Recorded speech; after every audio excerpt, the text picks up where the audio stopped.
Hello, welcome to the last minute show. This is Eylül.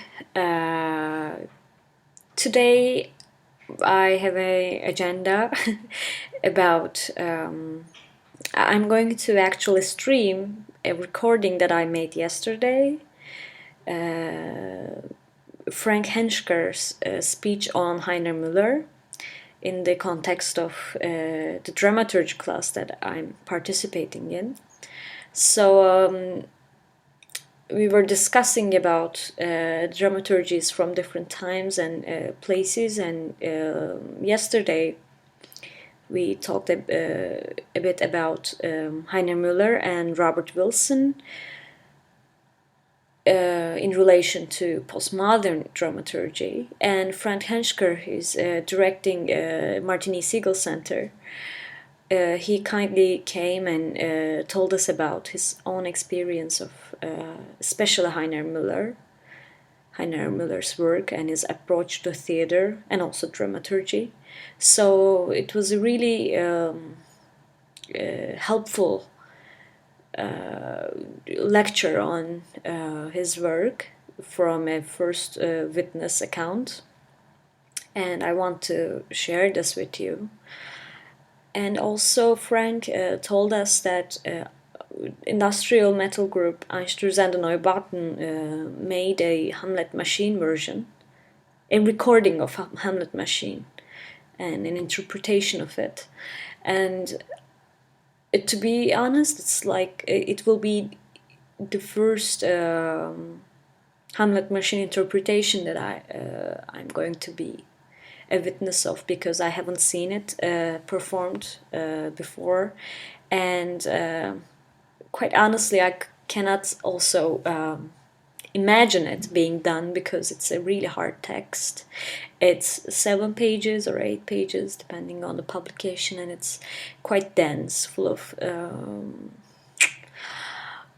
layers, images that are not quite connected all the time, although they are really elusive, so they can be expanded infinitely actually.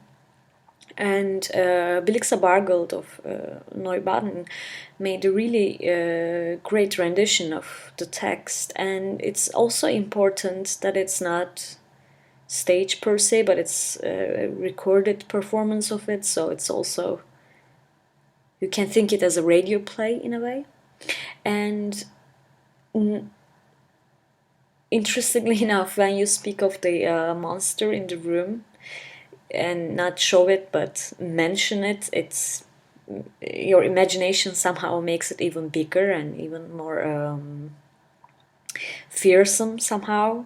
So I think this approach, this radio or sound approach to Hamlet Machine is really convenient in that sense too, because you don't show the cruelty of the text in a way and allow it to be exaggerated in the minds of the listener.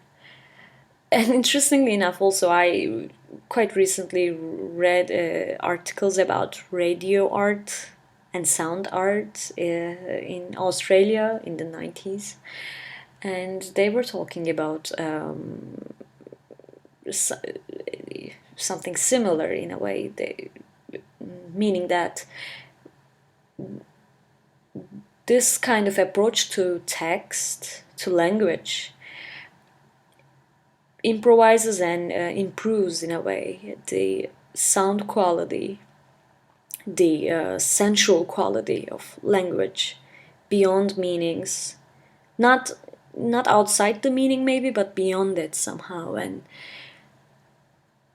I believe that Heiner Müller has this kind of idea while he was composing it, because at least this is part of the composition, I believe. Although he's highly political, he's highly referential, the content, the interpretation is not the only aim, or it's not the telos of this theatrical enterprise in a way. So, so this recording is really convenient. And I'm going to play Die Hamlet Machine by Einstürze and Neubauten right after Frank's speech. He briefly plays it in his lecture, but I want to include it as a whole. So I think that's it for me.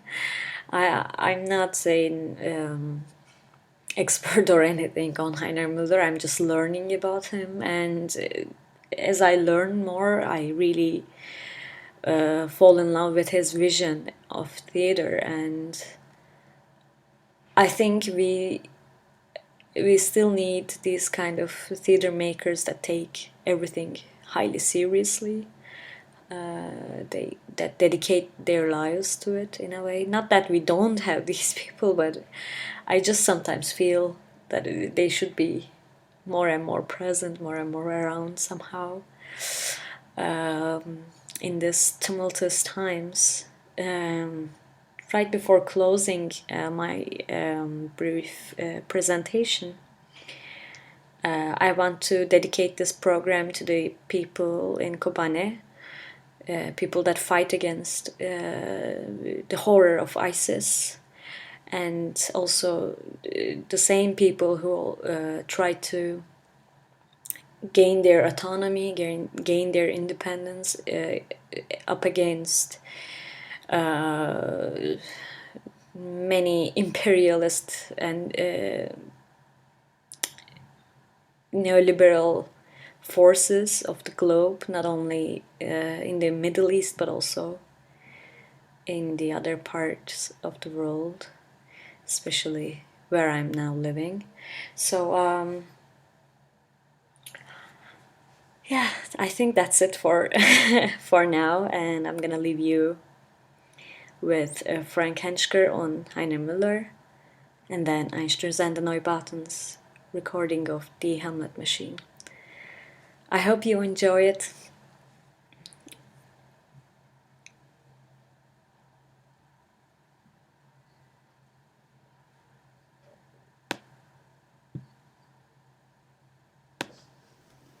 The real deal. He's somebody who is from the land of Heiner Müller, but also been directed by him. As a young artist, Frank was at the Essen School of, a very famous school of theatre practice, and Heiner Müller was there teaching at one stage. Sure.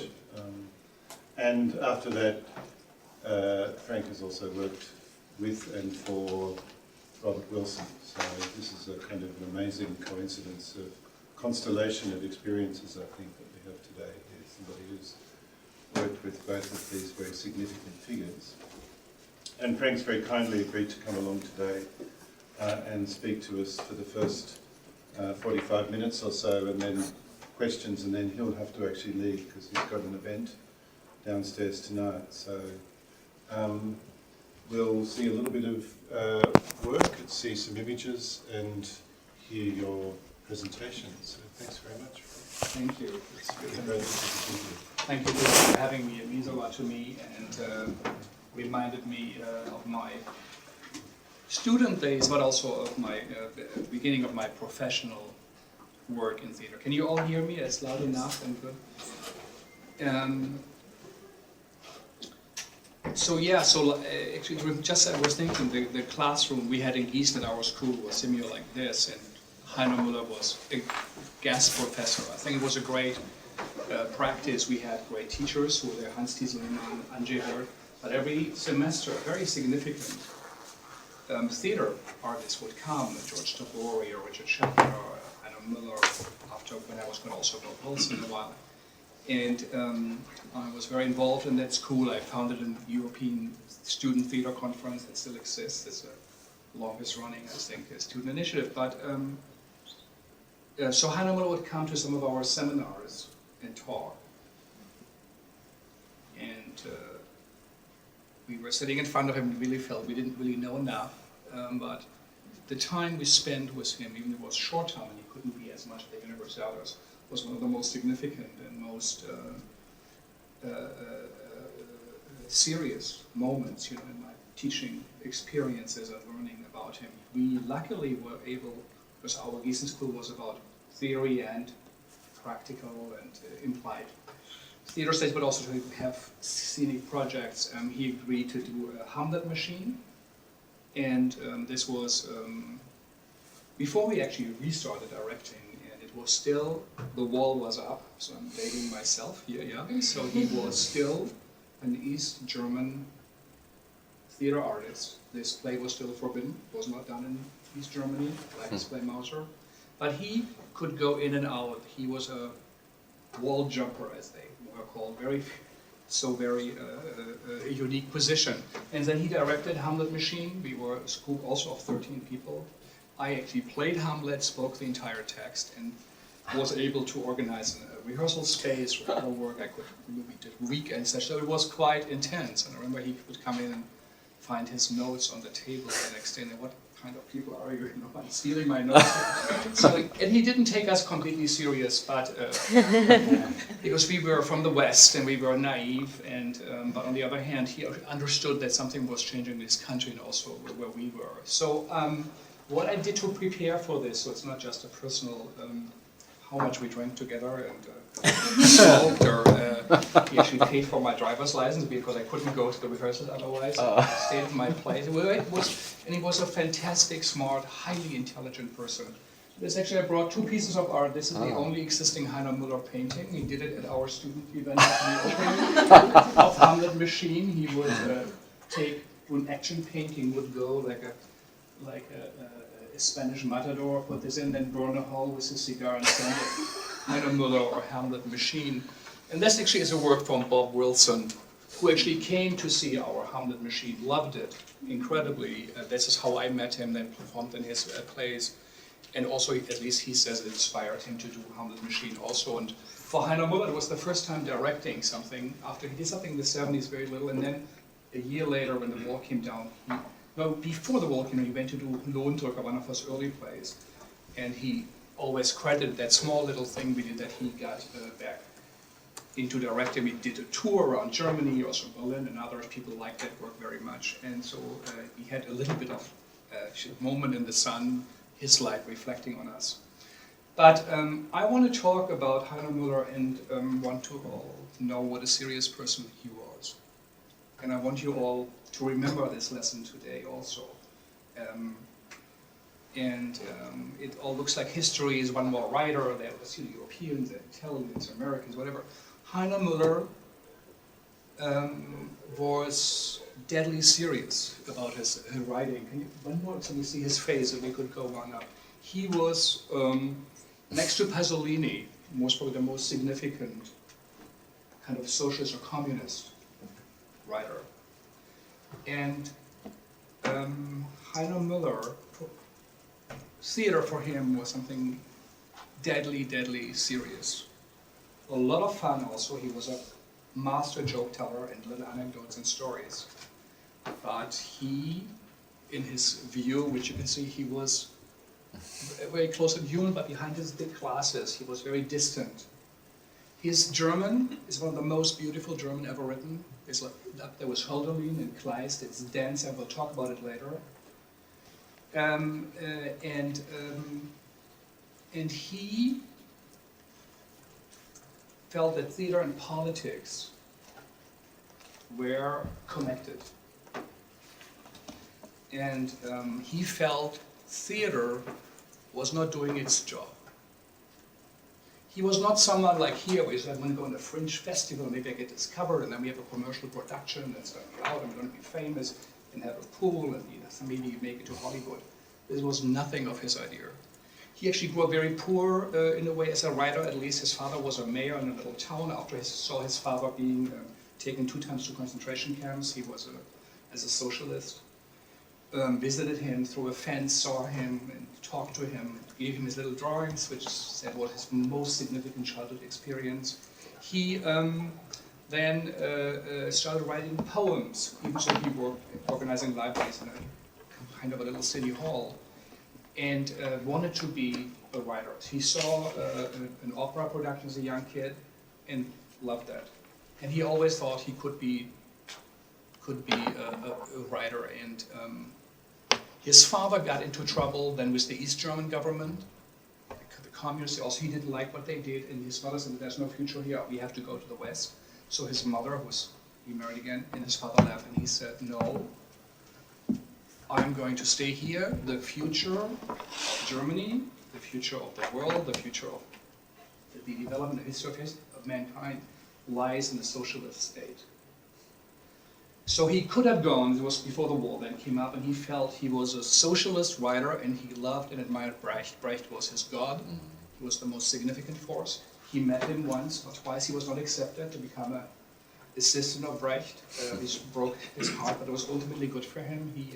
Brecht once met him, looked at his poems, and said, "That's interesting. How do you make your living?" And this was it. And but all the three assistants actually went to prison afterwards, who were the early Brechtians. He would have been one of those and had to leave. And so they had a very hard time with that kind of more rigorous Stalinistic policy that was there. But he was in a way an outcast. And so he wanted to be at the Berliner Ensemble, which was the great Brecht theater, and you know all about that Brecht. Also late in his life came to directing, did his great works as a director, the Modellbücher. This came only after he came back from exile of the Second World War. And Müller knew him and saw him, and he wanted to be the next Brecht. Brecht's fables, as you all know, the Galileo and Sichuan and all these, the kind of simplified stories about life, what's good, what's bad, questionable images about women, as we all say. It's easy to say from a no, but going away from his strong poetic early work like Baal and others, Müller wanted to do theater for a socialist republic. But he had interesting thoughts about theater, and what I did again, and there was a big conference on Heidelberg, actually on dramaturgy and how to speak him, actually at Gießen. So I went through this to prepare a little bit, so it is not just my memory. So give you what he would do, like little islands. He didn't like talks, he didn't like presentations, he didn't like things that made sense right away. He was a believer in islands you combine in your head. You listen to things, you see something, you make up your mind. The process of thinking was for him important and not the result, what came out. So in the big, and now I have some of his sayings and what his philosophy was about theater. We come to Wilson a little bit later, and why they met, and why, like the Titanic and the iceberg, the Titanic was built over years, the iceberg built up over 1,000 years. One moment they came together, it was a great misunderstanding, but a great inspiring one, and nothing went under, but in their ideas maybe some traditional values did went under. Müller always thought that art or high art or official theater, as we would say, capitalist realism, as Ostermeyer said, it's socialist realism, with the workers and this, everybody believes in it. He said this is a fake state propaganda. He says capitalist realism, our commercials, our shows, our TV shows, they're all big lies. Even the high art, what we see, is lying to us. He felt it was the author and the theater, even if it was a minority, it was small pockets, they were the ones that had to produce real art. He would say, even for normal actors, actors, he quoted Shakespeare, you're actors, children of treason. And what he meant is that actors people try to do text understandable, what they are. But I don't know if you read The Hamlet Machine, or at least you know a bit about it. It's a very complex, dense things. Most of it, he would say, I don't completely understand it. He was actually, at that point, truly influenced by dream images. And he said, if you steal the riddle, you take out what is mysterious, complex, you betray the text, the author, ultimately theater, and also society. And this is not a joke, and it's not something he said here, this is what he believed. And he was ice cold, like Mrs. Capel. He could, take anybody in discussions down with like some anecdote, some reflection, some wild thinking, and you would know you were in the presence of a great philosopher or thinker, someone who tried to make meaning of life where we come from, where we are and where we are going to. He quoted about actors, he said, there was a performance by Joseph Beuys, and when Joseph Beuys was for 7 days in the gallery, it was a coyote. And he was very impressed. He wrote a big text, and he said, a text should be like this animal, like the coyote. You look in the eyes, you do not know how it reacts. You have to relate to it. It's dangerous, it's fascinating, it's about a mythical connection of animal and human and mankind. But you stand behind the text, you don't stand in front of it. You don't betray it in pretending this is nice, this is interesting. Like all the Broadway that he really hated, he saw this was the enemy. He would even say of German actors, he say they are Beamte, they're like state official, they would just officiate German language. He says this is not theater, this is wrong. You know, he said they pretend as if they own them, whereas a capitalistic thing, and they sell them. You know, he felt it was a betrayal, it was wrong, because what theater is about is to ask questions. He said about Brecht, we'll come to it later, but I could say, he said, reading Brecht or doing something with Brecht without questioning what he wanted is treason. So treason is a big word in his idea, you know, that you have to question reality, theater, everything. He said often theater is a little bit like Schadenfreude, the German word, you know, taking pleasures. It's something that goes wrong, but you are able to write about it. You know, so this was something what you did. So you said, but you see something is going wrong, you want to correct it, you want to say something about it. And or he said, Pina Bausch had I don't know which play she had a hippo on stage, or he said something strange, something wild, something uncontrollable. This is what is important. And he goes back to Brecht and said, Brecht also hated official, like pure German, like Northern German, which came from Luther. He didn't like. He felt a dialect good, it's more personal, and they wanted to take literature away, but the words or the language in there. And if possible, from the CD, if it's easy, I just want you to hear a text spoken by a significant German actor who was in some Gretz, I think maybe also in the Kasperner, who he used, and felt that this was right. He said the text is always more intelligent than the writer, is always more intelligent than the actor. You don't have to do anything to it. He quotes and said Brecht laughed that his actors were reading from pages like here, like in readings, you know, that till they finally slowly learn, their bodies learn it, not their minds. He would say dancers are their best actors sometimes, or people, amateurs, or you know, people who have no idea actually what they what they are thinking and what they are doing. And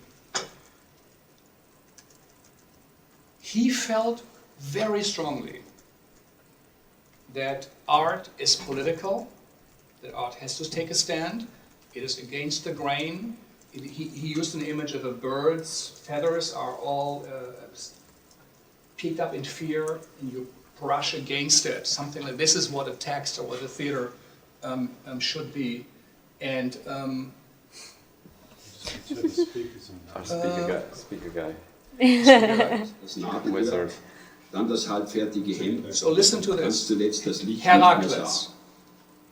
Der Doktor empfahl die Operation, brachte jedoch das Geld dazu nicht mit. So musste die Operation unterbleiben. It's a Bavarian Mein accent. Großvater sorgte für die Blinde, A real Hungerte, person from the was er street, gewöhnt a war, und proletarian, wurde geschlagen. talking. Der Meister, Stein geworden durch eine Lehrzeit unter gleichen Bedingungen, And you see it's very gab flat. seine Erfahrungen weiter.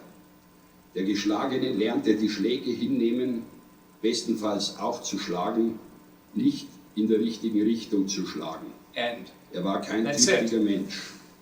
Er wurde nicht I mean, einmal this is Meister. so this is what he der die also Prüfung did with Geld us. kostet. You know, he did not want any interpretation in the big sense. He did not want that it's explained. He said the text itself is so strong, is so good, and he would get really upset when people told that he's a complex writer, we don't understand. He said, no, my writing is clear, it's precise, It's just when you try to make sense out of it, or you want to make, you know, what it means, then it becomes complicated. But he said his writing is simple. It should stay simple, and it has to stay simple. So there is no total real diversity. And he hated rhymes. He would sometimes joke, say Shakespeare would write in rhymes because he was under pressure and was under a fever, and that helps to bring it up. If he had more time, he would not have done that. And, which is interesting, an interesting thought. And the idea, like also what Walter Benjamin, who hated political writing, he said a language, you know, is being abused. It's like a servant, you know, of something else. It is actually wrong to use real literature, which is the story of Troy, the Greeks, or others, for any moral reasons. It's immoral in itself. It does not have a moral. It shouldn't serve anybody. Only if someone makes the sense out of ultimately speaking the truth, you know, you can use language. So this is, of course, not really what theaters like to hear. And he actually would also say that he was in a war against theater. What he felt he had to fight against it.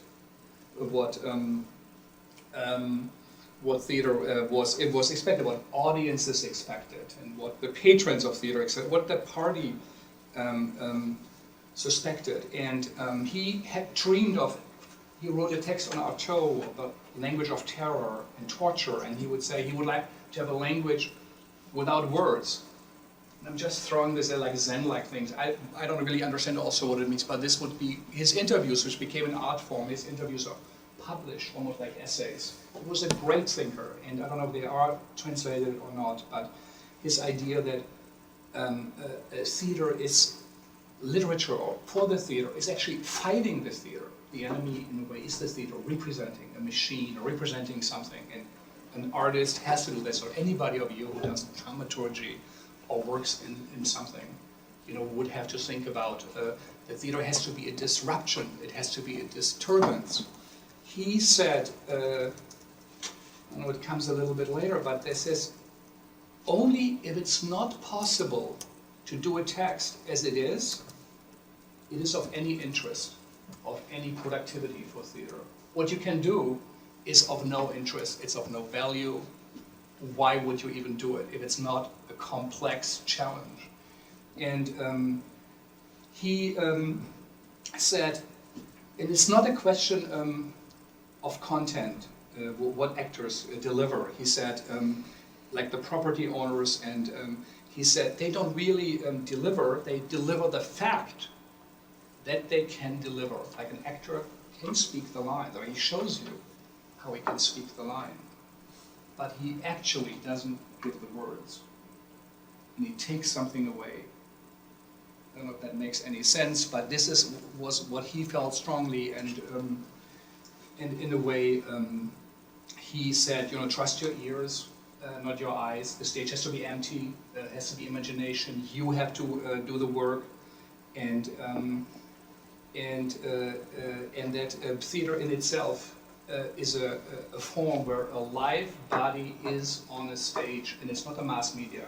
He hated mass media. He felt it was, you know, bringing civilization in a way down. He said you can reproduce film, TV, DVDs, whatever, but you still cannot reproduce an evening on stage. There are bodies on stage, people have to talk, have to come to agreements. And he felt it was the most significant thing, the most vital part of a society. Of course, a painter would say, my paintings are most important, but this was his work and his ideas. And he would always tell incredible quotes. I'm big reference to Peter. I will just get one of his things. He would say in the middle of interviews, he'd say, Kleist, who was a significant German writer, Heinrich Kleist, says, oh, he was half Asian. People would say, how could be someone from a military family or foreign, why is he half Asian? And he said, oh, well, it's because, you know, Genghis Khan only wanted to conquer Europe because he wanted to get away from Asia. Then, like stopping and saying, okay. Wow, you know, that's an interesting concept. And he said, why wouldn't he stop? He said he didn't want to go home. You know, this was like his ideas, you know, and then say, let's do a play about this. Why would it? And where he's almost like, why wouldn't he? He doesn't want to go home. And he would say then to go on, but then he would make a little jump, and he said, Kleist, and I guess in the way he spoke about him, also wanted to go away from Preußen, but he has no place he could go. So he was a placeless author or writer. So like Heiner Müller, he wanted to go away from East Germany. He kind of, after the Stalinistic discoveries, he knew it's not really working. He wanted to go somewhere. He came early in the US in the 70s, but also no, he didn't have a place to go. And he said, but then he ended this, he says, well, but energy actually is placeless.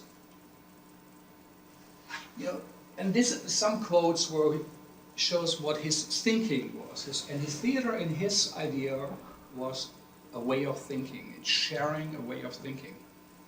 For those who were interested, who would listen, who would come and didn't come to be entertained, didn't come as couples, didn't want to go dinner before or after, but who really said, let's symbolically look. And this is why, in a way, he loved East Germany, because East German government took theater serious. In every opening of a Berliner ensemble, in the rehearsal process, the script had to be shown, they came to the early rehearsals, they came to the general rehearsal, and it had to be okayed. Heiner Müller said, I remember this, he told us as kids, his first censor, who thought it was the best one, was a Nazi.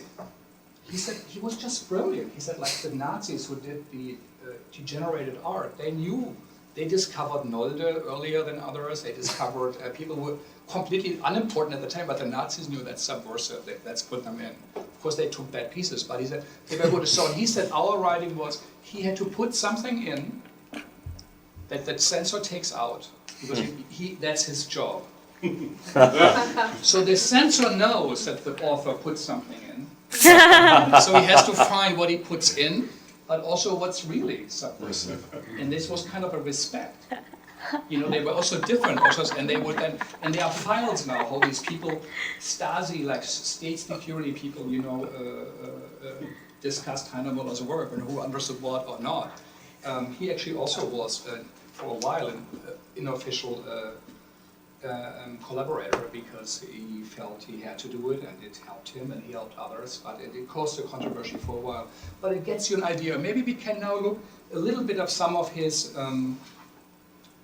stages, how they look like. And I'm just going to keep on talking a little bit about his idea about, he says, you know, the La Différence. He was influenced by French philosophy that came out in the 80s and 90s, the small publishing house Merve in Berlin, so he felt we have to learn about the difference. You have to live the difference, la différence, and accept it, and what separates us, and also what unites us. And we have to learn to respect. And he felt theater was a way of learning, and that he was fascinated in a way by theater also as an architecture. The idea of theater, why we have so many theaters in Germany. Germany had 53 tiny states. They had their own currency, own little kingdoms, because everybody wanted to look like Paris or London. Then Napoleon one day came over, luckily, took over Germany, brought Code Civil, like great things, but they kept the theaters. And that's why we have such a big regional theater system, a little where towns and states pay for it, because this is what you did. It went a little bit down in the 19th century, and it was the police took it over. But the idea was that the prince sits in the perfect spot in a Baroque theater or whatever, and sees everything, like the Loge, wherever he sits, this is perfect, but he was the king, so he could see perfectly, and everybody else had a little bit less, and cheaper it was, you know, a little bit less, everybody were part of it, but the most important seats, like now, the most, whatever you think, Broadway, they are the first rows, but everybody in the old days, even with in the back, is better because you see everything. So there was a small gesture of an actor could be seen by everybody. So he liked that, and then he liked this Foucault idea, I don't know, Foucault special, whatever, but his famous symbol, you know, there's a tower in prisons, it was in the middle, and there are all the tracks, and one person who you don't see can actually see everybody. And the idea of these two spaces of power and not power, and everybody sees one, this interested him, what happened in these moments and these ideas that the theater architecture and what you do in theater itself represents society, it represents the society we live in. He would say, for you guys, let's say you're a Marxist young student and you do your writing, he's saying, well, what do you do with the people who work in the kitchen? Are you talking to them, or what are you? As professor, they would say, well, if you write all these things, are you fighting the system? You know, are you against the provost or the president? What do you do? What is your personal action? He would say, German soldiers and German generals were so courageous, but no one killed Hitler, even they were against him, they were all afraid. You know, so they wouldn't, at the end, when they knew it would go downhill, he said, how did this all happen? So we come to German history, and what his idea was, that they are the ghosts. He talked about ghosts, Gespenster. This was he brought back the ghosts. Jankot, as in the Polish theater, writer said, theater is between the living and the dead. You have people who are kind of alive, but when light goes down and people pretend to be someone else, you accept it, and there's kind of a hypnosis, but often they are dead people talking to you, but you listen to them because you know that they're not real, but it opens something. It makes in your brain a connection. And he would see layers of the Nibelungen, you know, the Wagnerian stories, which ends up in the cave where everybody gets killed. The Etzel's crown chambers or whatever, everybody gets killed. He said the Nazis were at the bunkers. Hitler himself, they were all in the bunker at the very end, fighting desperately, even though they knew they would lose, who had killed. The Baader-Meinhof terrorists, who he admired and also criticized, so they were revolutionaries and they used violence, but also he was here, how it was right or not, but he said they all ended up in a small prison and they killed each other. And he was someone who would be, through thinking and writing in his typewriter, and he drank, he was an enormous drinker, he drank all the time, had a very bad rap that any money he got, he would drink. His apartment was always open, people came in all the time, and he didn't care. He had a child he didn't see, he had a wife he didn't really then see, and he married 3 times, and was always nice and friendly, but cared about his work. This was his center. He had 2 suits in a while, and a pair of shoes and a suitcase, or wherever something was there. He would live in East Berlin. So even in that communist state, he was a complete outsider. His first big thing, what he wrote, Brecht wanted to do this by himself, was the story of a guy who repairs a stone forming hot oven, or whatever that is. The stones get burned, I don't know how you say that, and the machine breaks down, and one of the proletarians, of the workers, goes in to repair it, but risked his life, but they don't have to stop for 2 weeks, so they help the society. And but he was a former Nazi, and then he goes back in, someone else who didn't want to go. So that what happens? This was all the idea of building a society. The second play, and people liked it. He got a big prize. He got now awards, and people said, this is the right thing. Helene Weigel loved it. Then he did a play about farmers. East Germany, nobody owned any property. Properties were put together to socialist society, whatever, socialist collectives or whatever. And so there was something, people were very upset. These were foxing from their families, and then they would discuss things. And it was called the Umsiedlerin auf dem Lande, the immigrant from on the countryside or something like this. And he wanted to do it at his theater, but the theater said, we don't really know, do it first at a technical school. He did it with students like you guys and others and whatever, engineers. They didn't really show the text because he was writing it. They came to the general rehearsal, but it went till 3 o'clock at night, the party official didn't stay. The play was shown, and within hours it was forbidden. The director had to go to prison. Everybody in the audience had to write why they were laughing. He did a play where he had discussions. Someone said, you know, how come I work all the time? In America, people have a car at least, you know, even if it's an old one. I'm a worker, where's my car? You know, or about shoes, or things. So why should I work on this? This is no longer my land. Why should I come? At the very end, the fable actually was still right. And it says, no, you have to do sacrifices. The big idea was, the true story was, there were still landmines in the countryside, and people who were driving the tractor, the first ones who would go over from the war, they might lose a limb. And he said, no, even if you put your life at risk, you have to do it for the society and for the East Germany and for whatever. And some guy loses his leg and is very upset, and then he finally goes back again, but he makes an invention, no one gets hurt. It was in a way a good play. It was a disaster. The director had to go to prison. Müller was expelled from every writers' organization. People in the audience had to go to the minister of East Germany to say, I'm so sorry, it was wrong. People, significant writers, had to write official condemnation. Müller was forced to write, this is the worst thing I've ever written.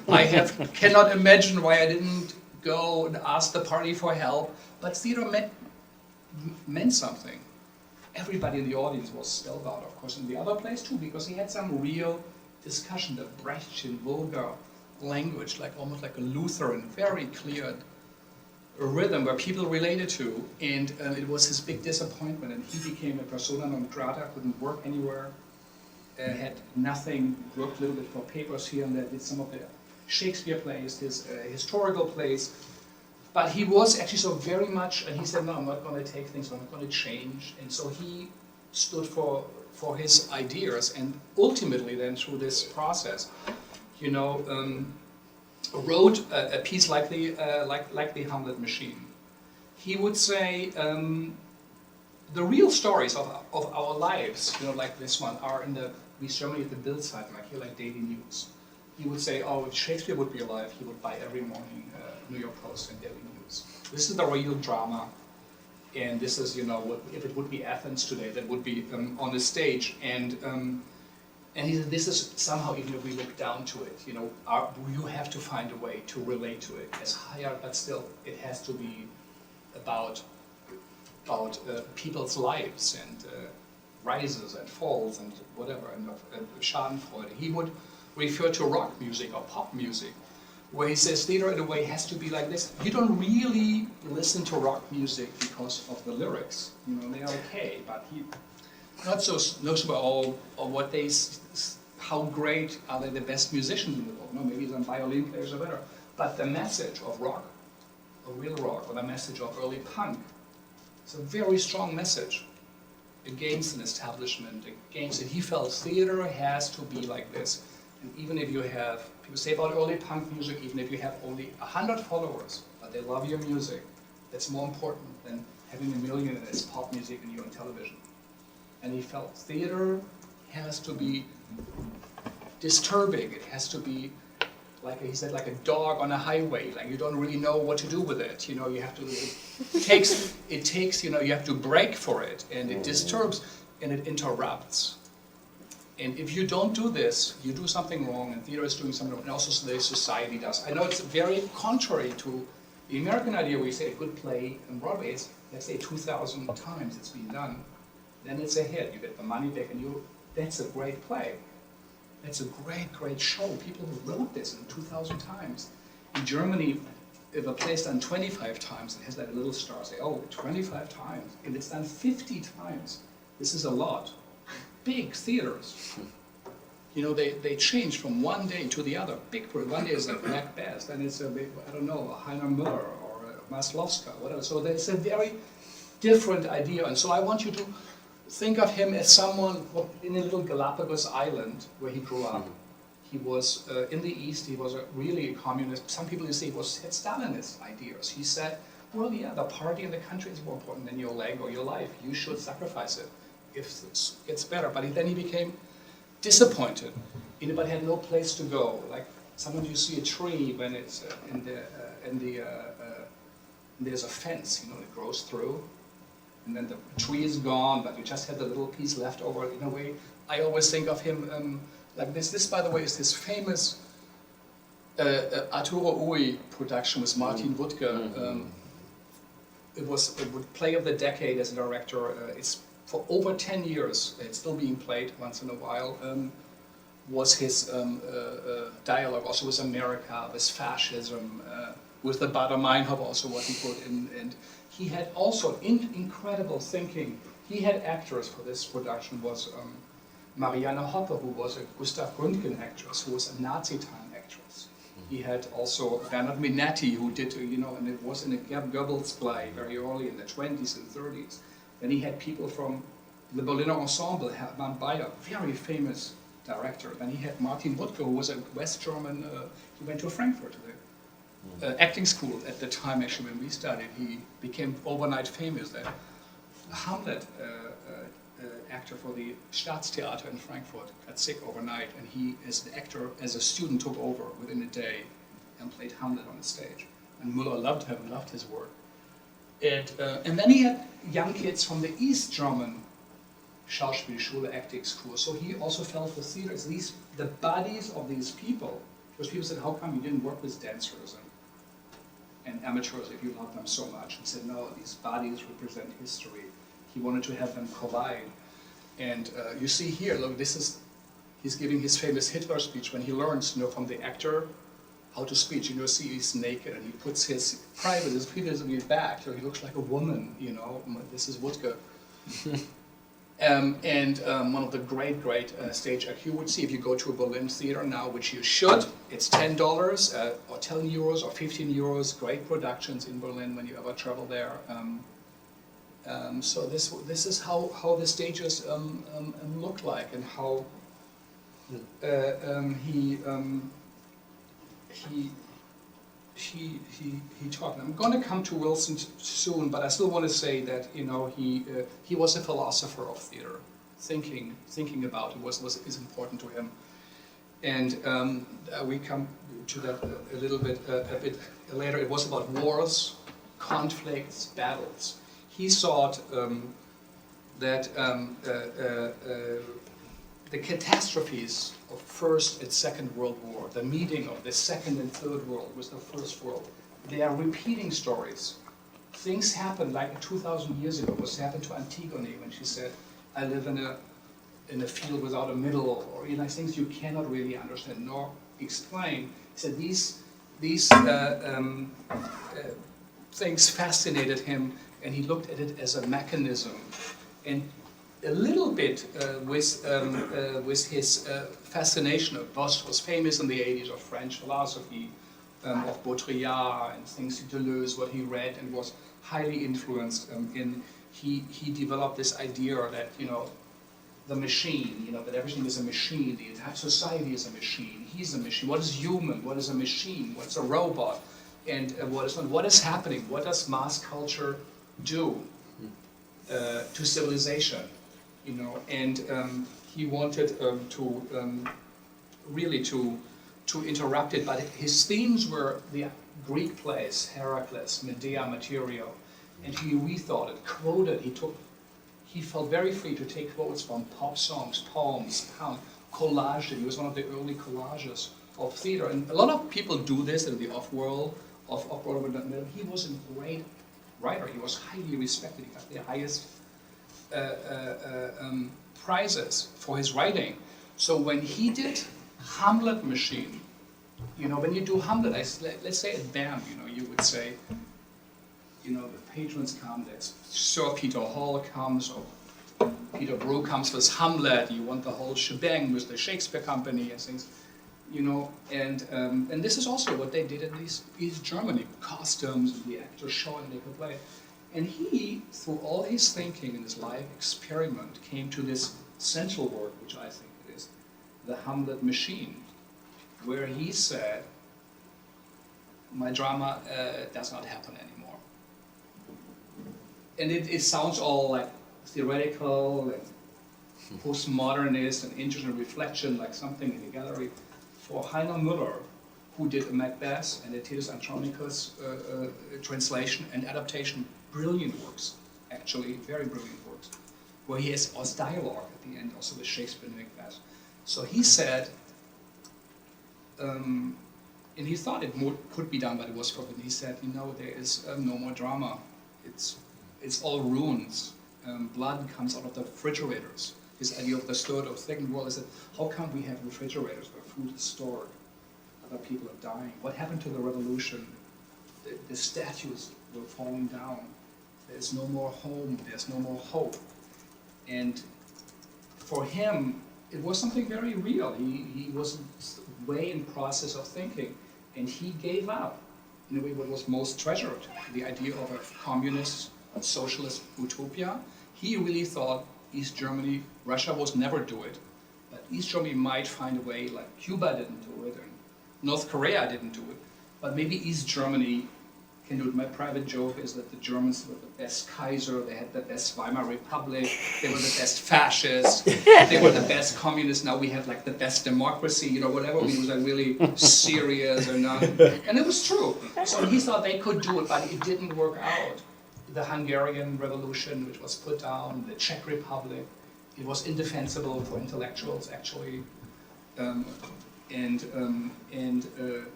It was a big thing. And how he reacted to it formally, also, that he wrote what Hans Thies Lehmann, you know, came up when he was in our time in Gießen, with this term was verted of a post-traumatic theater.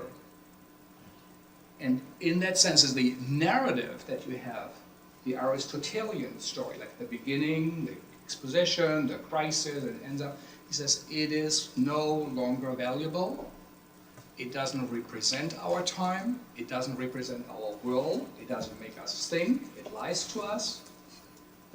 What becomes more and more and more important is what he did in his early work as a poet. He started out as a poet, he wrote poems at the end, was images, dream images, collages, associations, things you can't explain, but done in precise language and rhythm. In a German that's beautiful, and he said you can show horror, terror on stage, and it's beautiful. It's a beautiful language, and beauty is what will defeat ultimately, or can defeat it as a symbol. So he thought that a way to talk about this is in beauty of words, and describe it and confront it, and not do the opposite where you say, you know, in entertainment and lighting. And, like 42nd Street dancers and high heels and blonde girls, and you know, this is a horror version. This was for him a real horror. And so I want you all to know that for work or dramaturgical work, you know, besides the way he sliced it, this was his idea that you have to use text as material, that you can combine, that you can resist, that people don't understand. I remember he quoted a Dutch company that said we're going to do 42nd Street and sold $100 tickets, and then people came and they were just smoking and drinking and read some words so they got money and said, fuck you, we don't do what you need. And this is, I think, then his words without any images why he met Bob Wilson. And Wilson, who started out without any words and with no narratives and refused even to have words, and said, well, all is musical, all is choreography, it's all, my light is as important as the words, my costumes, the dance movements. If you do a Wilson play, and I was in Wilson plays, you know, he has 6 weeks of rehearsal. Week 1, he does movements, you come here from here and there. In week 2, then he says, well, let's get the text here. So you speak this line. He hasn't even read the text. He doesn't want to. He thinks it's wrong. Says, I don't know anything. Why should I explain you what this play is about? Then he says, this works with this movement. Nobody knows why this works here. And then we bring this down. And then for 4 weeks, he does lighting. Or 3 weeks lighting. It's radical in its idea of a dramaturgy. And he says, don't interpret, don't tell people what to do. You, and this is kind of a philosophy of everyday life, the audience have to create meaning, you have to create meaning. There is no more authoritative voice, there's no center of the text. The author says, no one is telling anymore. There are no more masterpieces, in a way, as Arthur said. There is no more center, and pretending there is one is lying, and you're taking away something if you explain to people what it is. And I think he saw Bob Wilson's work at the Schaubühne, Des Destructions, which people hated, intellectual kind of hated it. Some people loved it, some hated it. They say it's like superficial, this is like pot-smoking Americans, you know, pop art. And Peter Stein said that openly, and Heiner Müller said, no, this is the most significant. Yeah, he said that. Which he was furious that his actors loved Bob Wilson. And and Heiner Müller said, no, this is the new form of theater. Someone like him should do my theater, because my texts will be my texts. And the images relate or don't. and they will never interpret it. They will never try to explain you what was Kleist thinking, what was Medea thinking. You would hear the words as words, and they might have nothing to do with each other. And Bob Wilson always would say, if there's a Baroque room, there's a Baroque play, there's Baroque language, Baroque room, Baroque costumes. You don't see anything. Put a computer in there, a laptop, or a motorcycle. You will see the motorcycle. You will see what's in there, but don't do everything realistic. Do the different. I think this is where they met. And for Bob Wilson, words were completely unimportant. I think in this I have this here telling me this Christopher Knowles, who wrote the libretto, was a kid, autistic kid, born with not enough oxygen, who did typewritings. And can you show us the other one? And he said this was for Wilson, his idea to text that he said this. And I have a third one that didn't come out, that you can read this from here. This is one of his scrolls. I don't know if you can see it. He types, and then he has like Kerouac, and he combines it to a scroll. And you can read Christopher Knowles. You can read it from here and from there. You can start here. It's a very open and free structure. And he felt that Bob Wilson, Bob saw this, and then Bob would say that. He says, I realize I can also do text because it doesn't have to mean anything. It doesn't have to mean I have to do a play.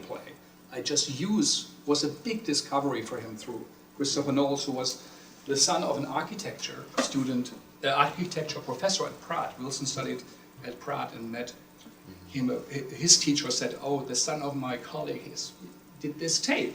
It was Emily Likes TV, which we might put here now. It should be on one of the websites, where he then started a dialogue with him. And Christopher Knowles had cut and paste from 2 tape recorders language. And Wilson, as genius a little bit as he is, Sundance Kid, he heard that it was highly structured. And it was not just a 12-year-old kid doing something. It was a complex. You might go a little bit in the forward. About the houses. This is Wilson. Houses of trees, playgrounds. Yeah, Yeah. The Sundance Kid was beautiful. well, kind of, yeah, because the Sundance Kid was beautiful. Because the Sundance Kid was beautiful. Because the Sundance Kid was beautiful. Because he was beautiful. It's like minimalist repetition. Opening up, and you hear words 10 times, you sing something different. The Sundance Kid. The Sundance Kid was beautiful. The Sundance Kid will dance around. The Sundance Kid was dancing around because the Sundance Kid was beautiful. Because the Well, Sundance Kid could and you dance hear around. also a little bit like very flat speaking, not interpreting. Some of he has these streams or others, but also in a way it was the complete opposite. And that's why they were similar, why attracted. And then the big Civil War production where Wilson asked Müller to do the first text. I saw that in Cologne. Beautiful thing where you saw the king of Prussia of a little town, and you never would hear Heiner Müller more clearer than in this beautiful set, a landscape.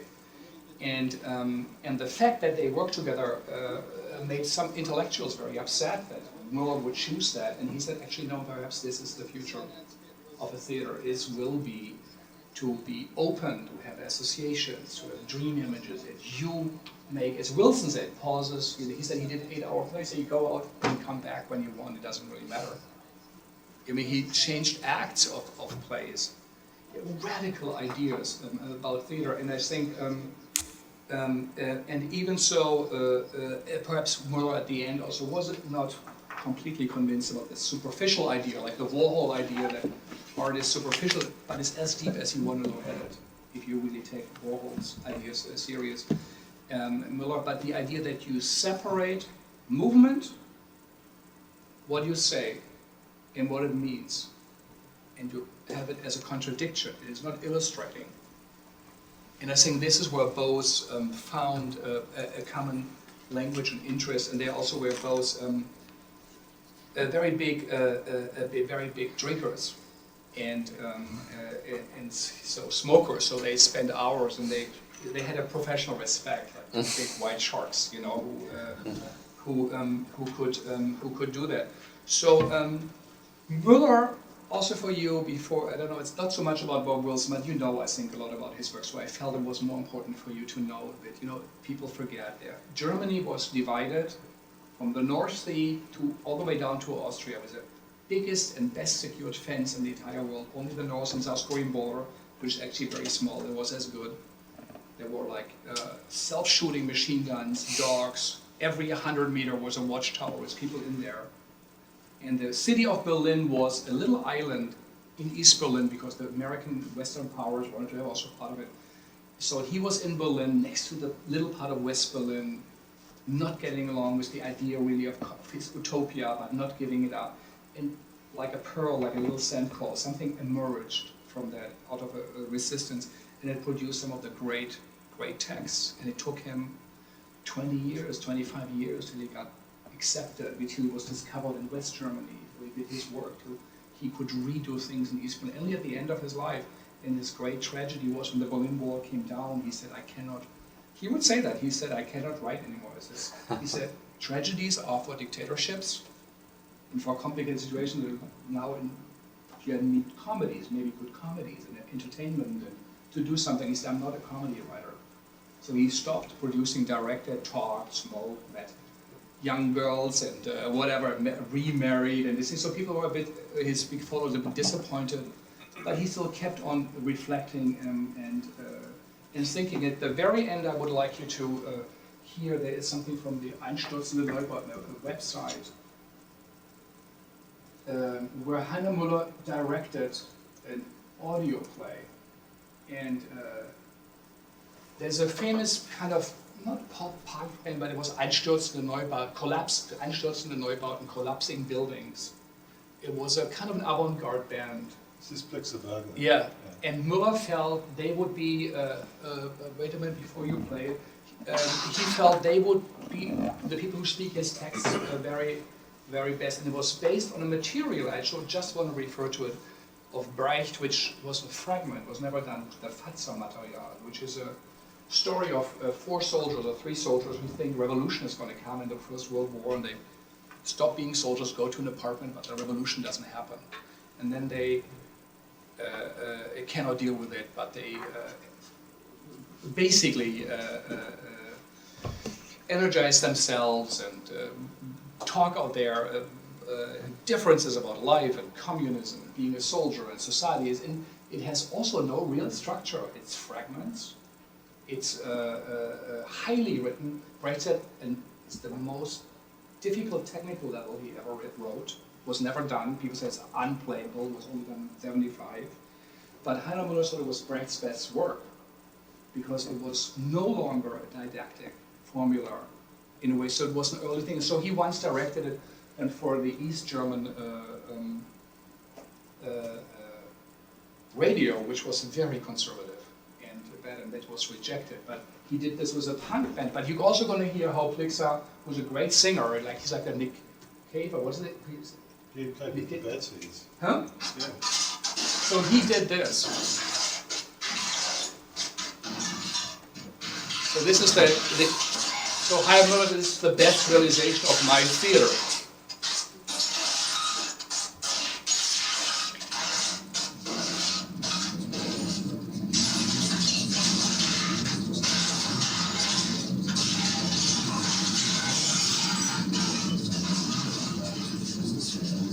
Imagine this, the people sitting at home in their living rooms.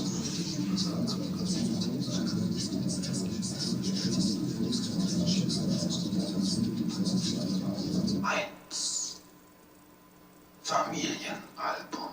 So he did Fatzer, and this is the Hamlet machine, and Müller did this with him. Ich war Hamlet. Ich stand an der Küste und redete mit der Brandung bla bla. Ja. Im Rücken die Ruinen von Europa. Die Glocken läuteten das Staatsbegräbnis ein, Mörder und Miss German, but they stand on their own legs, they're their own universe. They're incredibly strong and dense. Im Stechschritt hinter dem Sarg des hohen Kadavers Die Räte. Heulend in schlecht bezahlter Trauer. So that's enough. So you see, that's his aesthetic ideas in a way. And I'm going to finish. I was at a Heiner Müller symposium actually, and I don't think it was so super interesting, all of it, but there was a guy, a philosopher, who said there are no more philosophers in Germany, they're only in France, and people don't really talk. But he loved Heiner Müller as a young guy, and he, since in a way, carried on his ideas of Heiner Müller. So from Heiner Müller, I learned things, and one of his ideas, and I'm just showing because I think they are fascinating and are kind of a new generation of thinking, of a Heiner Müller thinking. He said, he talked about the fact fanatism and fact religion in Germany, in the Western world, the realism, fanatism, and religion. It's that we became fanatics, you know, of realists, and it became a religion. And that Heiner Müllers were one of the few that stand out. They never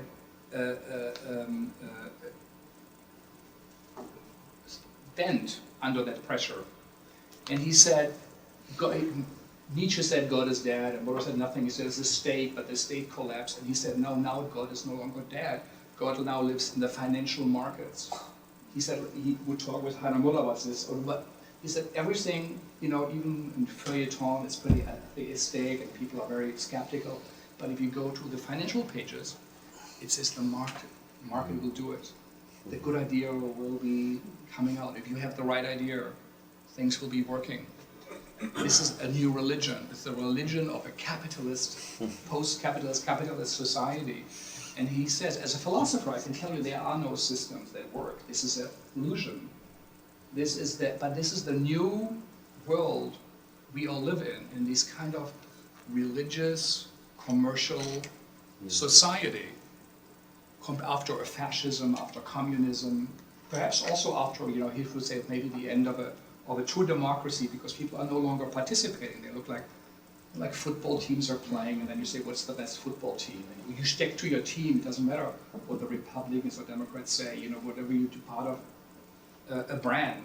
And you have given up what is the most important, and this kind of capitalist realism that replaced society. And he felt that work that should be done in a sense of a Heiner Müller or Bob Wilson, their collaboration is actually to give resistance and to show that there are islands of thinking, and they are important. And if theater has been important because it's a model for something, you know, that perhaps even Brecht didn't change society as much, but it very clearly showed what people were thinking. It was born at that time, and many people saw it and were reinforced. So this is why whatever you do, however small the theater is, or big, you know, episode of Friends is watched by 23 million people. I think the Berliner Ensemble never had more than maybe, I don't know, 500,000, 1 million, I don't know, in their whole 100 years of history. So numbers don't really matter. So that he felt very strongly that there should be people out there like you and others, you know, who keep this way of thinking and feel like the way, like Pasolini, who we felt close to, you know, to combine mythical ideas, contemporary ideas, philosophical ideas, and ask questions, don't give answers, and don't be smarter than the text, but have a text that is not telling any morals, not telling any fables, not lying to you, that it's just out there as life is itself. Anyway, this is about my talk. Yeah, thank you.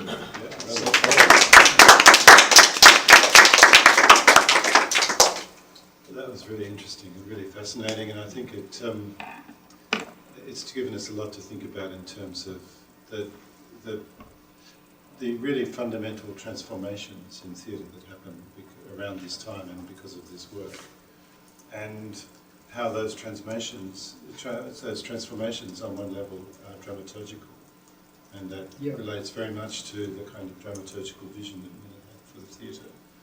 And his understanding of theatre, I think, was very historical and very dramaturgical, and then when he wanted to change it, he said, if you want to change it, you have to change the dramaturgy.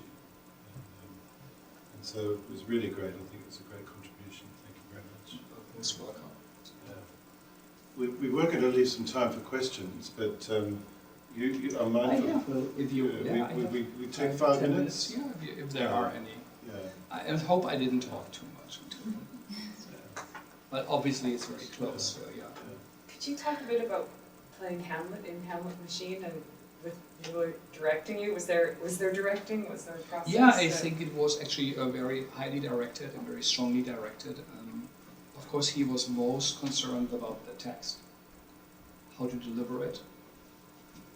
Also that you do not really give it any color or explanation, that you represent the text as it is, but that somehow your body knows the text. Like when he said that Brecht also hated, literal theater or subjectivity, or like the brains are talking to you. It was the idea that it's in your body. So I had to run against because it happened to me at the very end of that seminar, like a big lecture hall that became a theater, was still a blackboard.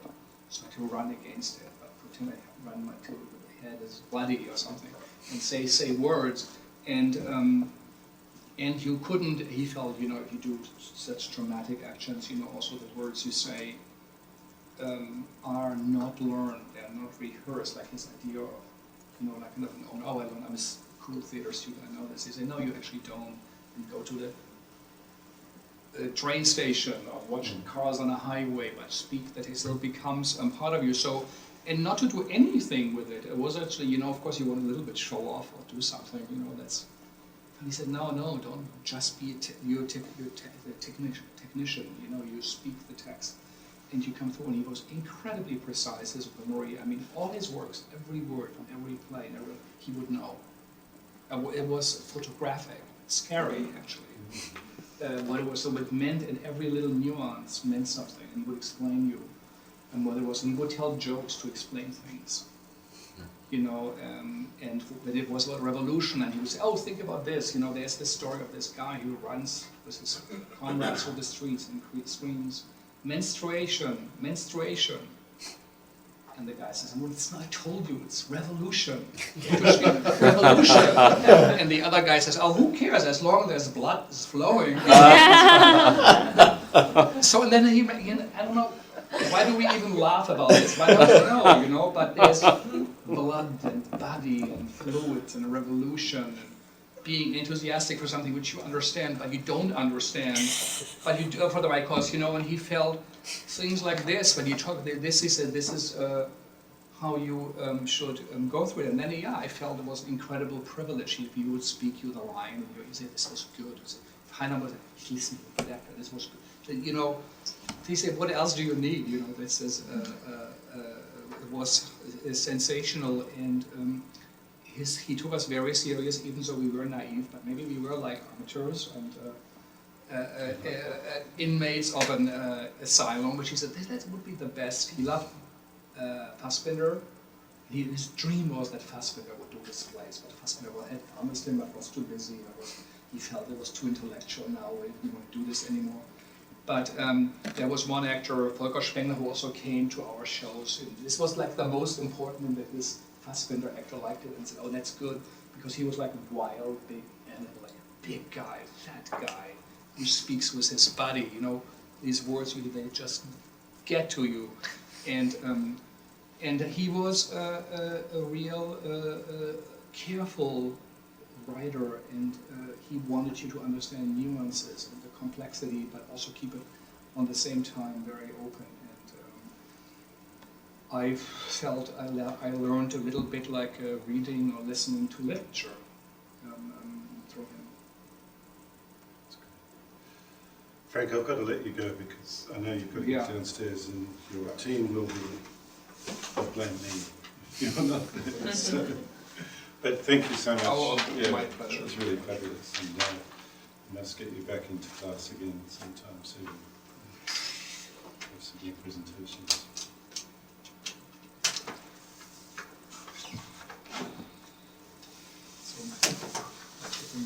And we can have a look at those.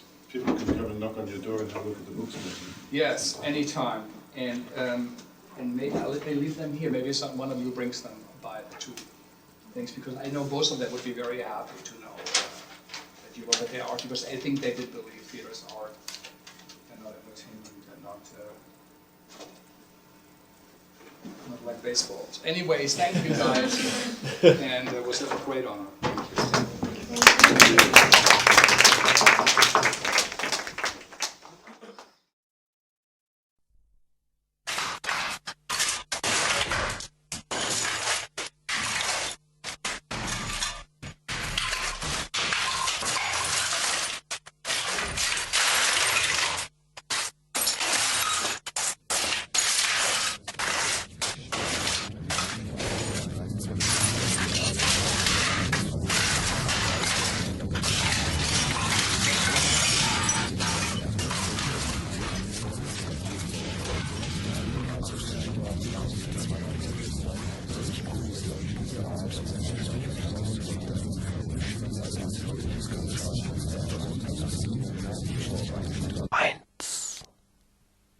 Familienalbum.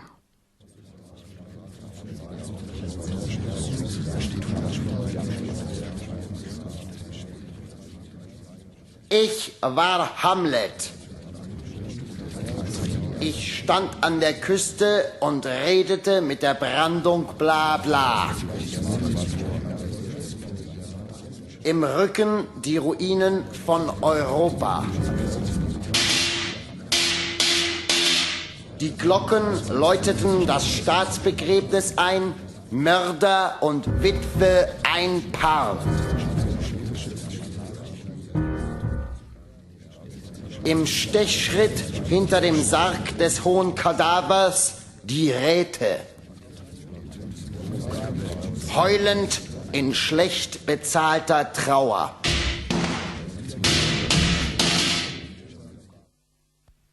Wer ist die Leich im Leichenwagen? Um wen hört man viel schreien und klagen? Die Leich ist eines großen Gebers von Almosen. Das Spalier der Bevölkerung. Werk seiner Staatskunst.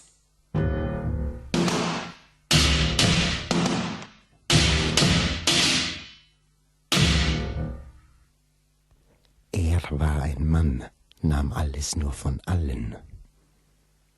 Ich stoppte den Leichenzug, stemmte den Sarg mit dem Schwert auf, dabei brach die Klinge, mit dem stumpfen Rest gelang es und verteilte den toten Erzeuger Fleisch und Fleisch gesellt sich gern an die umstehenden Elendsgestalten.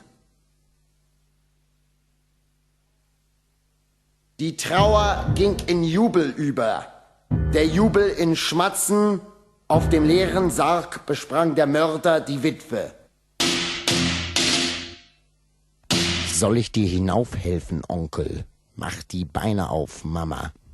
Ich legte mich auf den Boden und hörte die Welt ihre Runden drehen im Gleichschritt der Verwesung.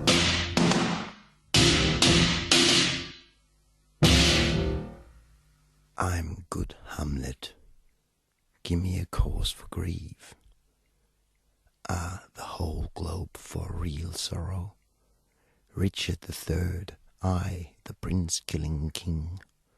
All my people, what have I done unto thee? Wie einen Buckel schlepp ich mein schweres Gehirn. Zweiter Clown im kommunistischen Frühling. Something is rotten in this age of hope. Let's delve in Earth and blow her at the moon. Hier kommt das Gespenst, das mich gemacht hat. Das Beil noch im Schädel. Du kannst deinen Hut aufbehalten. Ich weiß, dass du ein Loch zu viel hast. Ich wollte, meine Mutter hätte eines zu wenig gehabt, als du im Fleisch warst. Ich wäre mir erspart geblieben. Man sollte die Weiber zunähen, eine Welt ohne Mütter. Wir könnten einander in Ruhe abschlachten und mit einiger Zuversicht, wenn uns das Leben zu lang wird oder der Hals zu eng für unsere Schreie,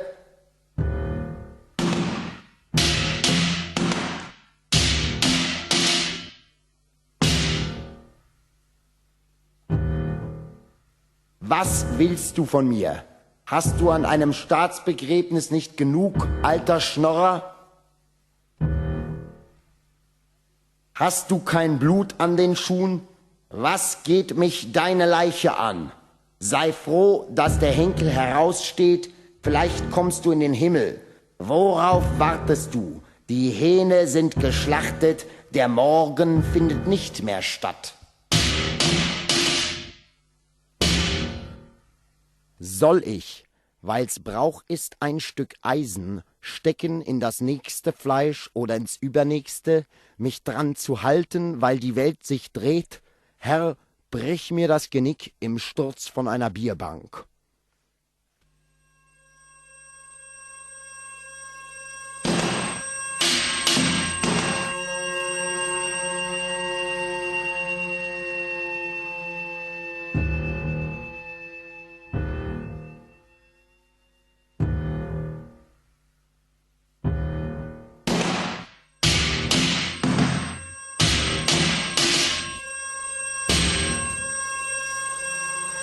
Auftritt Horatio, Mitwisser meiner Gedanken, die voll Blut sind, seit der Morgen verhängt ist mit dem leeren Himmel.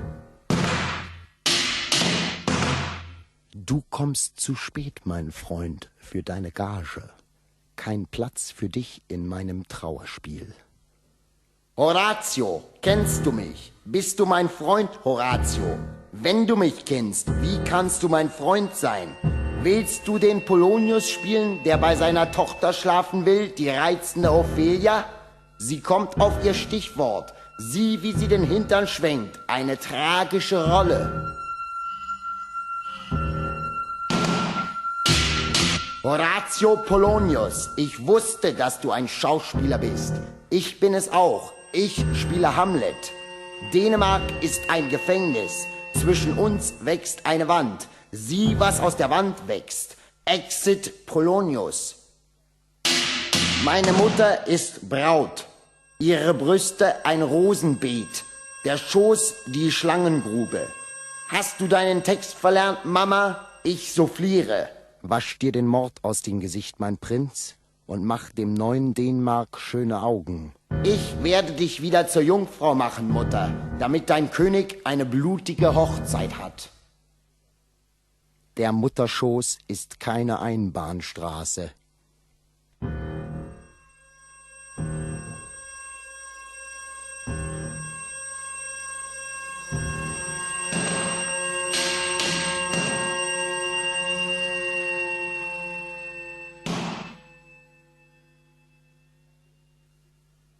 Jetzt binde ich dir die Hände auf den Rücken, weil mich ekelt vor deiner Umarmung mit deinem Brautschleier. Jetzt zerreiß ich das Brautkleid, jetzt musst du schreien. Jetzt beschmiere ich die Fetzen deines Brautkleids mit der Erde, die mein Vater geworden ist, mit den Fetzen, dein Gesicht, dein Bauch, deine Brüste. Jetzt nehme ich dich, meine Mutter, in seiner, meines Vaters unsichtbaren Spur. Deinen Schrei ersticke ich mit meinen Lippen. Erkennst du die Frucht deines Leibes? Jetzt geh in deine Hochzeit, Hure, breit in der dänischen Sonne, die auf Lebendige und Tote scheint. Ich will die Leiche in den Abtritt stopfen, dass der Palast erstickt in königlicher Scheiße. Dann lass mich dein Herz essen, Ophelia, das meine Tränen weint.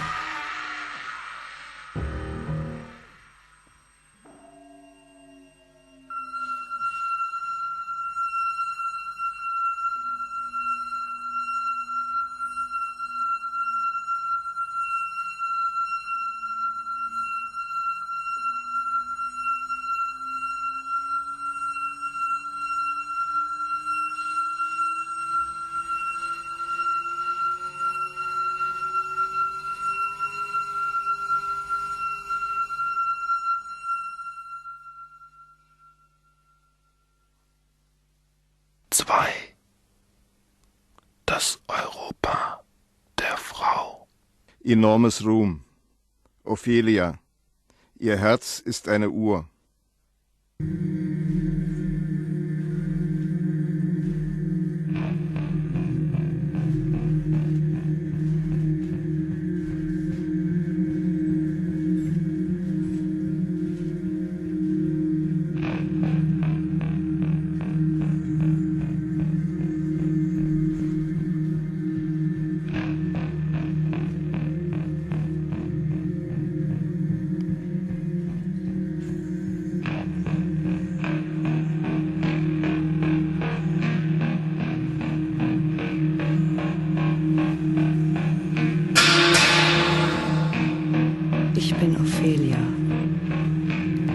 Fluss nicht behalten hat. Die Frau am Strick. Die Frau mit den aufgeschnittenen Pulsadern. Die Frau mit der Überdosis. Auf den Lippen Schnee. Die Frau mit dem Kopf im Gasherd. Gestern habe ich aufgehört, mich zu töten.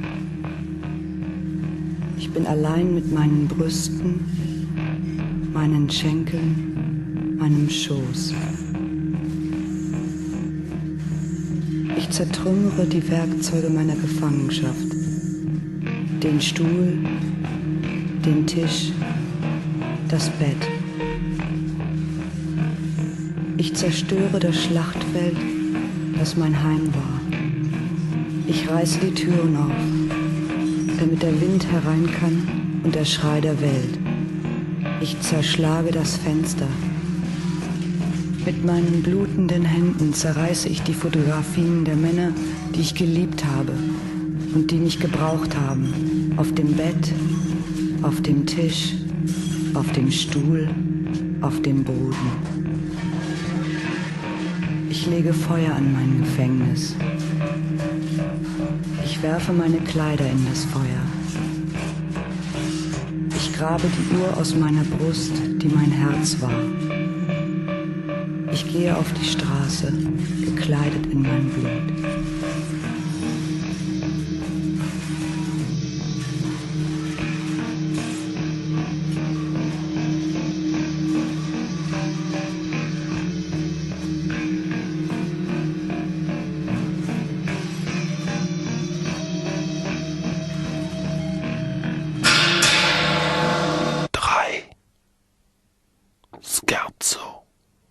Universität der Toten. Gewisper und Gemurmel. Von ihren Grabsteinen, Kathedern aus werfen die toten Philosophen ihre Bücher auf Hamlet. Galerie, Ballett der toten Frauen. Die Frau am Strick, die Frau mit den aufgeschnittenen Pulsadern und so weiter. Hamlet betrachtet sie mit der Haltung eines Museums-Theaterbesuchers. Die toten Frauen reißen ihm die Kleider vom Leib. Aus einem aufrecht stehenden Sarg mit der Aufschrift Hamlet I treten Claudius und, als Hure gekleidet und geschminkt, Ophelia. Striptease von Ophelia. Willst du mein Herz essen, Hamlet? Lacht. Hände vorm Gesicht. Ich will eine Frau sein. Hamlet zieht Ophelias Kleider an. Ophelia schminkt ihm eine Hurenmaske. Claudius, jetzt Hamlets Vater, lacht ohne Laut. Ophelia wirft Hamlet eine Kusshand zu und tritt mit Claudius, Hamlet Vater, zurück in den Sarg. Hamlet in Hurenpose. Ein Engel, das Gesicht im Nacken. Horatio tanzt mit Hamlet. Was du getötet hast, sollst du auch lieben. Der Tanz wird schneller und wilder. Gelächter aus dem Sarg. Auf einer Schaukel die Madonna mit dem Brustkrebs. Horatio spannt einen Regenschirm auf, umarmt Hamlet. Erstarren in der Umarmung unter dem Regenschirm. Der Brustkrebs strahlt wie eine Sonne. 4. Pest in Buda. Schlacht um Grönland. Raum 2 von Ophelia zerstört. Leere Rüstung, Beil im Helm. Der Ofen blakt im friedlosen Oktober. A bad cold he had of it. Just the worst time. Just the worst time of the year for revolution. Durch die Vorstädte Zement in Blüte geht. Dr. Chivago weint um seine Wölfe. Im Winter, manchmal, kamen sie ins Dorf.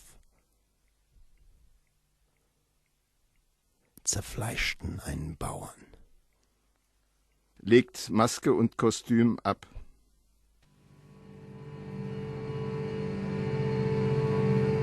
Ich bin nicht Hamlet. Ich spiele keine Rolle mehr. Meine Worte haben mir nichts mehr zu sagen. Meine Gedanken saugen den Bildern das Blut aus. Mein Drama findet nicht mehr statt. Hinter mir wird die Dekoration aufgebaut. Von Leuten, die mein Drama nicht interessiert, für Leute, die es nicht angeht. Mich interessiert es auch nicht mehr. Ich spiele nicht mehr mit. Bühnenarbeiter stellen vom Hamlet-Darsteller unbemerkt einen Kühlschrank und 3 Fernsehgeräte auf. Geräusch der Kühlanlage, 3 Programme ohne Ton.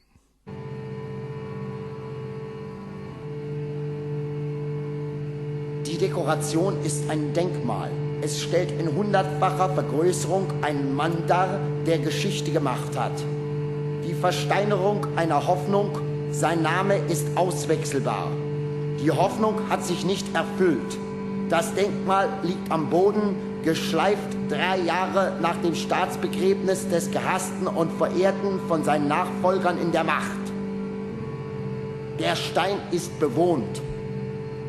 In den geräumigen Nasen- und Ohrlöchern, Haut- und Uniformfalten des zertrümmerten Standbilds haust die ärmere Bevölkerung der Metropole.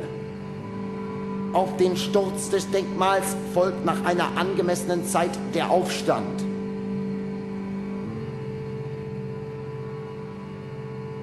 Mein Drama, wenn es noch stattfinden würde, fände in der Zeit des Aufstands statt. Der Aufstand beginnt als Spaziergang gegen die Verkehrsordnung während der Arbeitszeit. Die Straße gehört den Fußgängern. Hier und da wird ein Auto umgeworfen. Angsttraum eines Messerwerfers. Langsame Fahrt durch eine Einbahnstraße auf einen unwiderruflichen Parkplatz zu, der von bewaffneten Fußgängern umstellt ist. Polizisten, wenn sie im Weg stehen, werden an den Straßenrand gespült. Wenn der Zug sich dem Regierungsviertel nähert, kommt er an einem Polizeikordon zum Stehen. Gruppen bilden sich, aus denen Redner aufsteigen. Auf dem Balkon eines Regierungsgebäudes erscheint ein Mann mit schlecht sitzendem Frack und beginnt ebenfalls zu reden. Wenn ihn der erste Stein trifft, zieht auch er sich hinter die Flügeltür aus Panzerglas zurück. Aus dem Ruf nach mehr Freiheit wird der Schrei nach dem Sturz der Regierung. Man beginnt, die Polizisten zu entwaffnen. Stürmt 2, 3 Gebäude, ein Gefängnis, eine Polizeistation, ein Büro der Geheimpolizei. Hängt ein Dutzend Handlanger der Macht an den Füßen auf. Die Regierung setzt Truppen ein. Panzer. Mein Platz, wenn mein Drama noch stattfinden würde, wäre auf beiden Seiten der Front, zwischen den Fronten darüber. Ich stehe im Schweißbruch der Menge und werfe Steine auf Polizisten, Soldaten, Panzer, Panzerglas. Ich blicke durch die Flügeltür aus Panzerglas auf die andringende Menge und rieche meinen Angstschweiß. Ich schüttle von Brechreiz gewirkt meine Faust gegen mich, der hinter dem Panzerglas steht. Ich sehe, geschüttelt von Furcht und Verachtung in der andringenden Menge mich. Schaum vor meinem Mund, meine Faust gegen mich schütteln. Ich hänge mein uniformiertes Fleisch an den Füßen auf. Ich bin der Soldat im Panzerturm. Mein Kopf ist leer unter dem Helm, der erstickte Schrei unter den Ketten. Ich bin die Schreibmaschine. Ich knüpfe die Schlinge, wenn die Redelsführer aufgehängt werden, ziehe den Schemel weg, breche mein Genick. Ich bin mein Gefangener. Ich füttere mit meinen Daten die Computer. Meine Rollen sind Speichel und Spucknapf, Messer und Wunde, Zahn und Gurgel, Hals und Schreck. Ich bin die Datenbank. Blutend in der Menge. Aufatmend hinter der Flügeltür. Bordschleim absondernd in meiner schalldichten Sprechblase über der Schlacht. Mein Drama hat nicht stattgefunden. Das Textbuch ist verloren gegangen. Die Schauspieler haben ihre Gesichter an die Nagel in der Garderobe gehängt. In seinem Kasten verfault der Souffleur. Die ausgestopften Pestleichen im Zuschauerraum bewegen keine Hand. Ich gehe nach Hause und schlage die Zeit tot.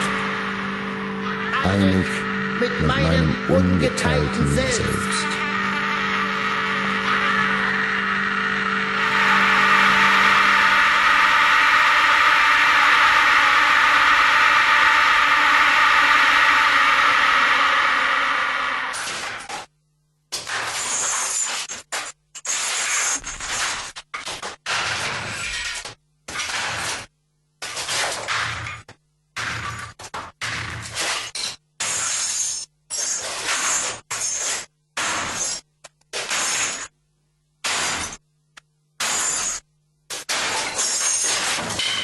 Fernsehen, der tägliche Ekel.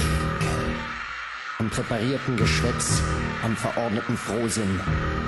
Wie schreibt man Gemütlichkeit?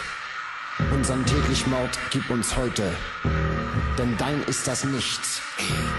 An den Lügen, die geglaubt werden, von den Lügnern und niemandem sonst. An den Lügen, die geglaubt werden.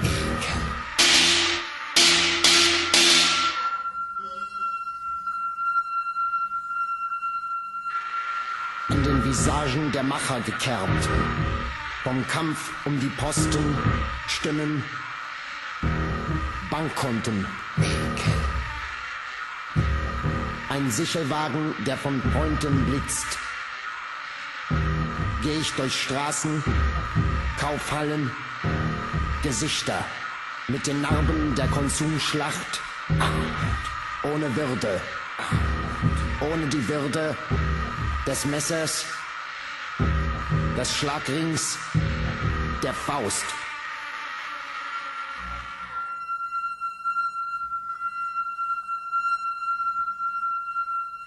Die erniedrigten Leiber der Frauen, Hoffnung der Generationen, in Blut, Feigheit, Dummheit erstickt.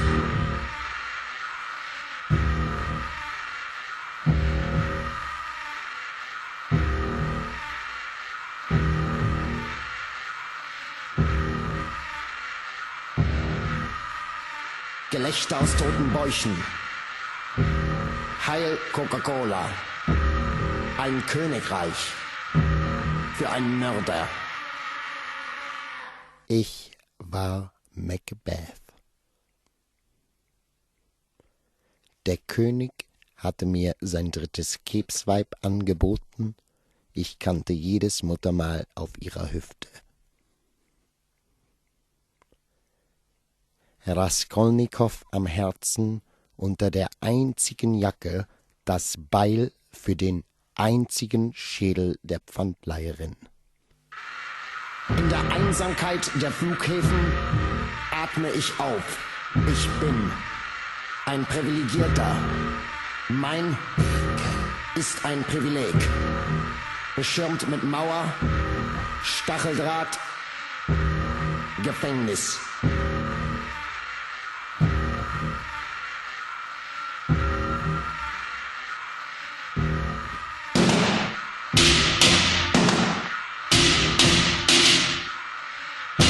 Fotografie des Autors.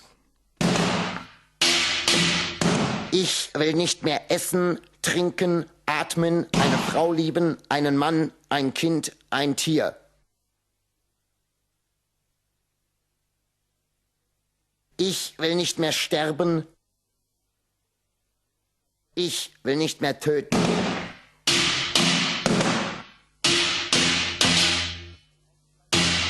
Zerreißung der Fotografie des Autors.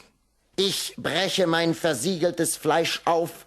Ich will in meinen Adern wohnen, im Mark meiner Knochen, im Labyrinth meines Schädels.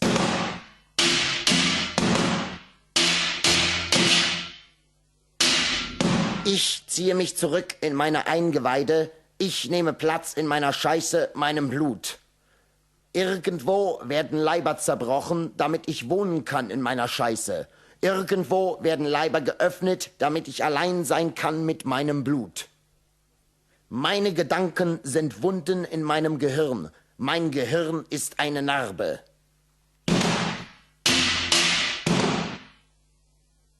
Ich will eine Maschine sein, Arme zu greifen, Beine zu gehen, kein Schmerz, kein Gedanke.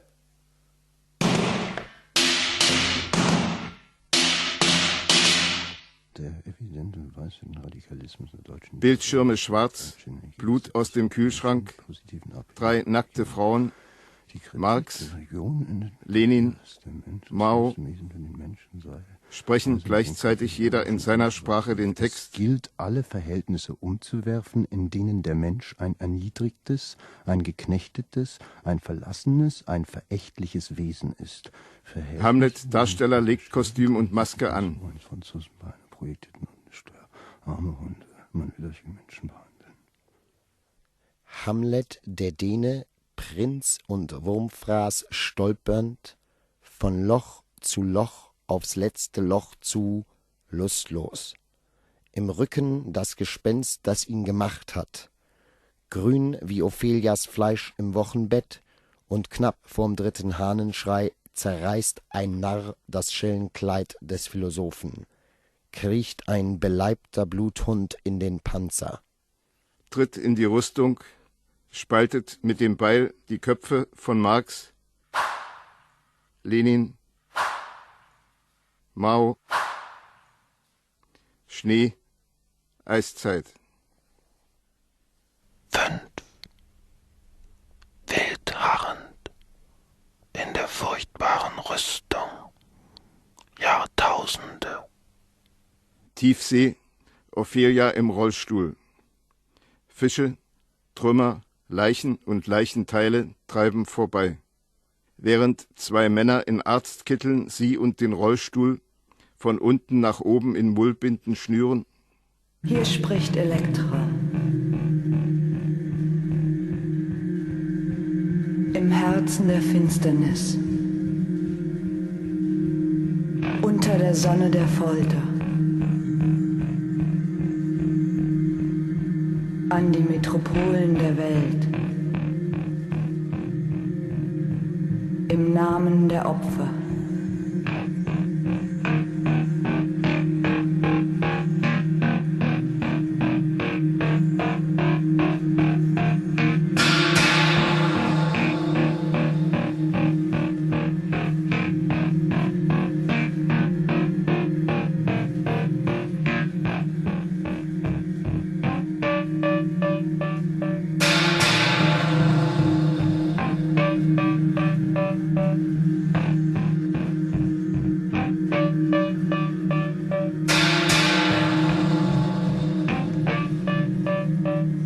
Ich stoße allen Samen aus, den ich empfangen habe.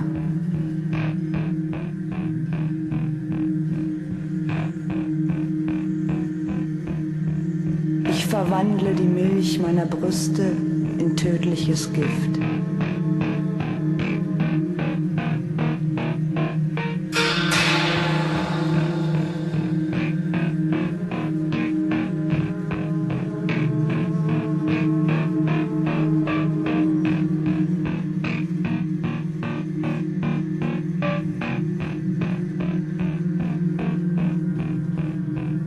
Ich nehme die Welt zurück, die ich geboren habe. Ich ersticke die Welt, die ich geboren habe, zwischen meinen Schenkeln. Ich begrabe sie in meiner Scham.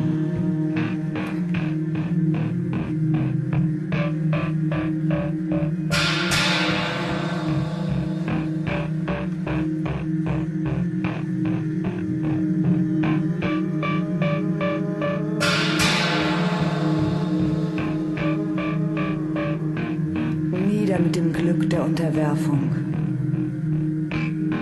Es lebe der Hass, die Verachtung, der Aufstand, der Tod.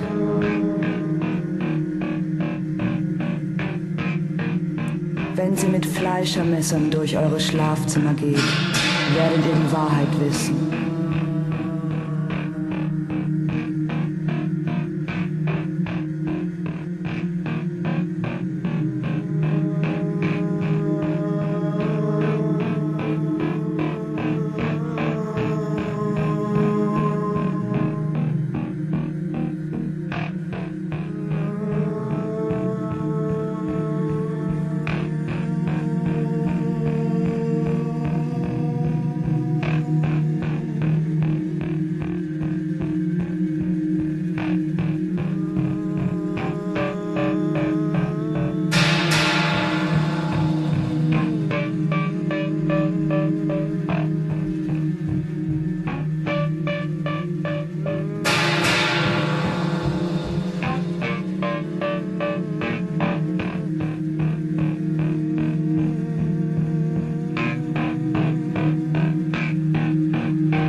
Männer ab. Ophelia bleibt auf der Bühne, reglos in der weißen Verpackung.